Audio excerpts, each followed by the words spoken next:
is the most important matches for us. This is the main reason why we made the team in the first place. You can't underestimate any amateur team. One best of 5 series can just change my life. Does manage to get the kick. No, he got it on twin, goes in towards it. He gets the first blood. Kick is with a great start. But that's actually a 2-for-1 in favor of the Super Hard Crew. It's a double kill. And now Forgiven gonna net into the rest of the team. Has he got the damage? Double kill for Unlimited. The relegation tournament is definitely gonna take everything from every team. If you think about it too much, you will maybe lose. You gotta think that you will win. There's Tibbers, the Cocoon lands as well. Perfect coming out there for Cloud9. That's 2 for nothing. I really hope we just perform on the day and play our best. I think we're ready to go pro. We are stronger than we were in the playoffs. Everything is on the line now, and we're here to stay.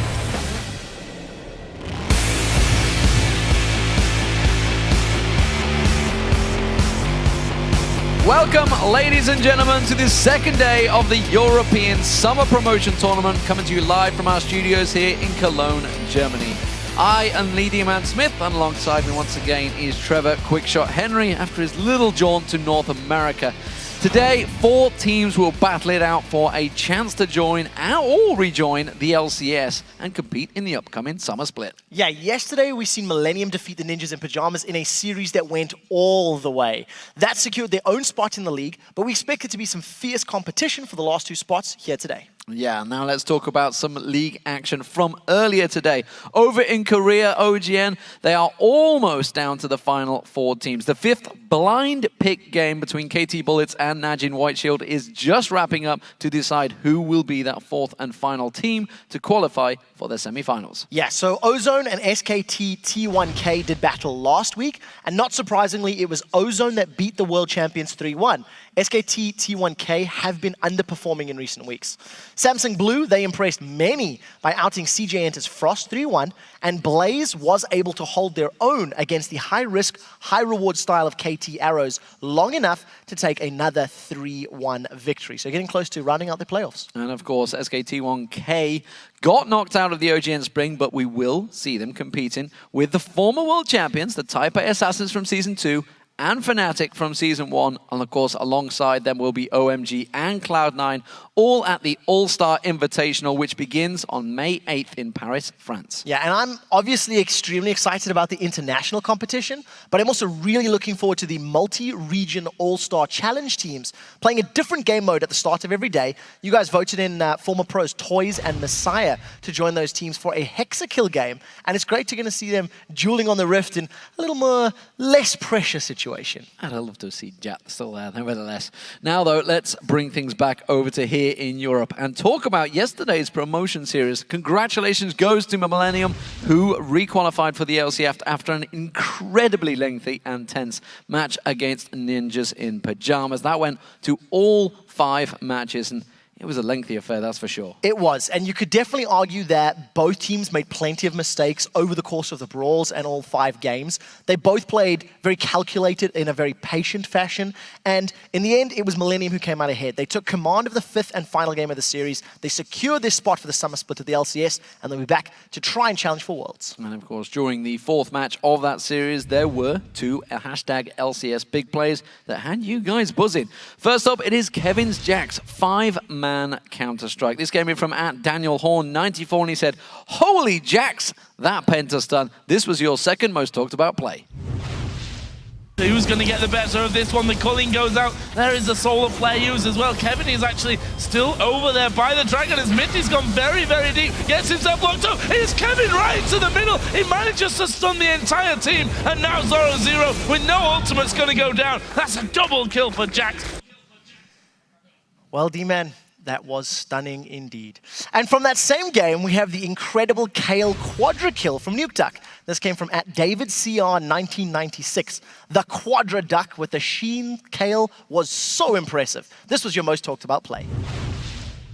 Onyx actually taking a lot of damage here. He's going to use his ultimate, and there is Nuke Duck from the backside. That is a ton of damage coming in, and they managed to lock up all 3 of them. Can they wipe them out? Creator will fall as well, and it's only J Reed to try and walk away from this one, and he will once again locked up. And Nuke Duck is coming in. This is a quadra kill for Nuke Duck.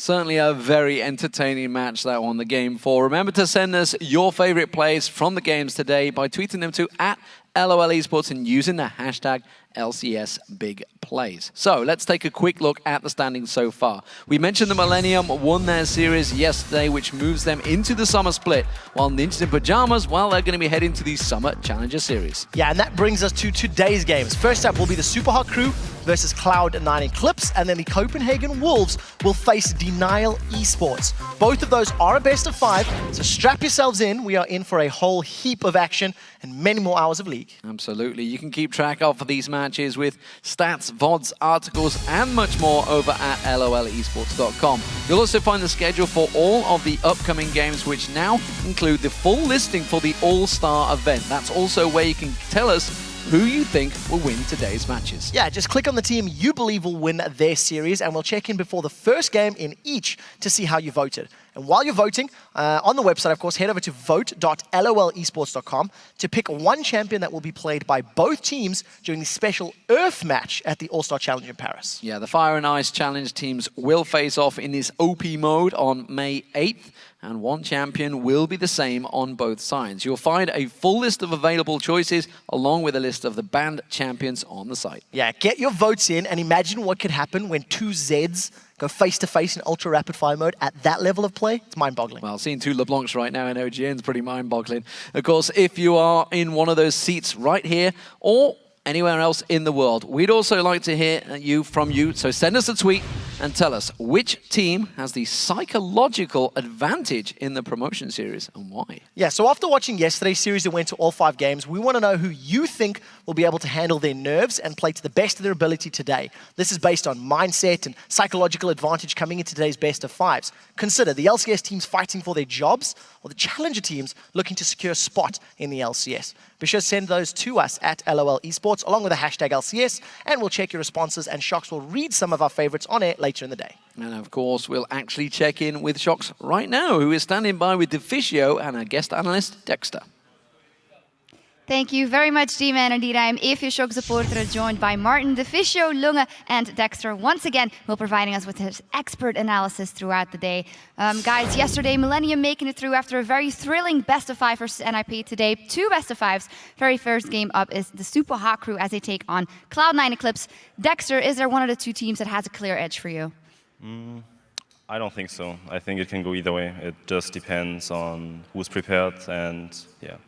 I think Super Hot has the advantage maybe because they had played in LCS and have experience, but yeah, I can't really predict how this game goes. But so Deficio, in the video they said that Impaler would be very important for the Super Hot Crew, but we have also mentioned Mr. Raleigh as being so important if he is good today, because there's a lot of nerves on him.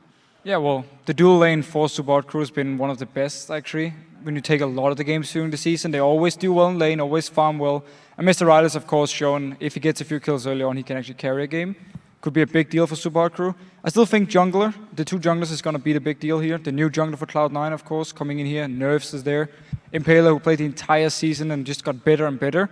I feel like the edge is on for Impaler and Super Hot Crew, but it could definitely go 5 games. All right, and then the second best of 5 is going to be the Copenhagen Wolves as they take on Denial. Dexter, Copenhagen Wolves, of course, an LCS team, and Denial really good in the challenger scene, so it could be a close matchup as well.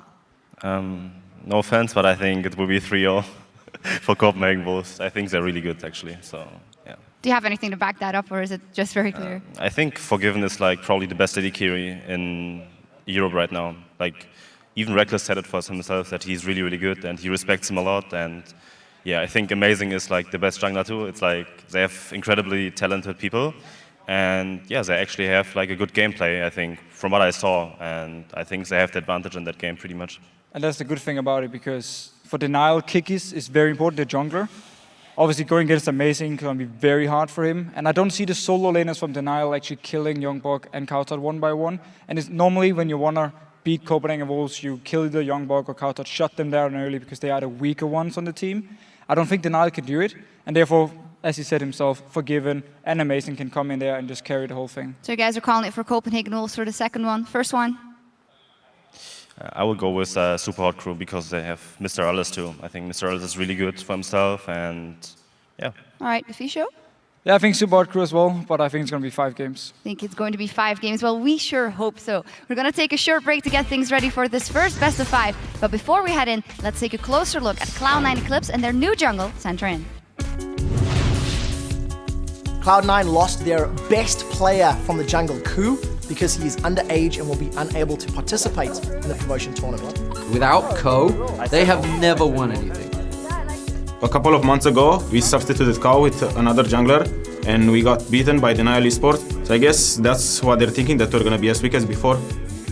He's like probably top 3 junglers in EU, I think. And yeah, I'm glad to not play against Ku. He's so annoying to play against. He's always there when you don't expect it. And then we see him go over the top, but Ko is going to run in towards Kikis. Babunia goes low, and there is the first blood coming out for Ko. Kikis once again caught up by Ko. This is a lot of damage coming in. There's a wild growth, flashes away. Ko was a really good shot caller, but he also sometimes made really bad calls and our scrims weren't the best. Now we have to simply get our decision making and calls back into line.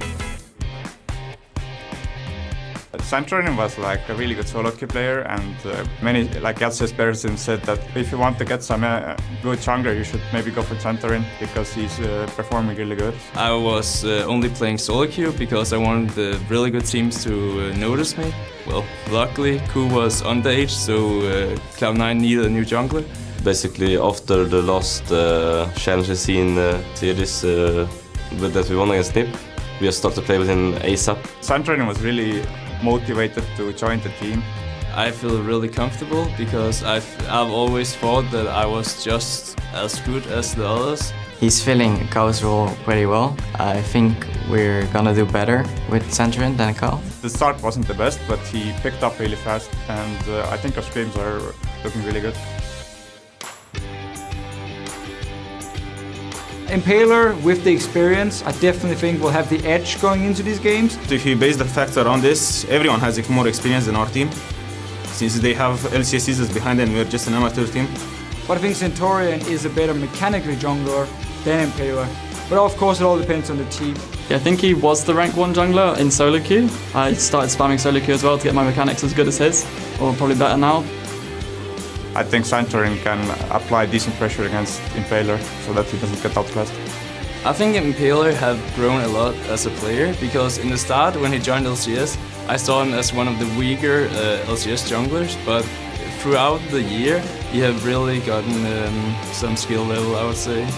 Santorin, he's got a very not similar playstyle, but he's considered like the wild card. He's only just turned 17, so I think it's going to decide like not who can place the most aggression on the map, but who can place pressure in the right places on the map. Assuming Impaler plays well, he will be the key to Super Hot Crew confirming their spot in the summer split.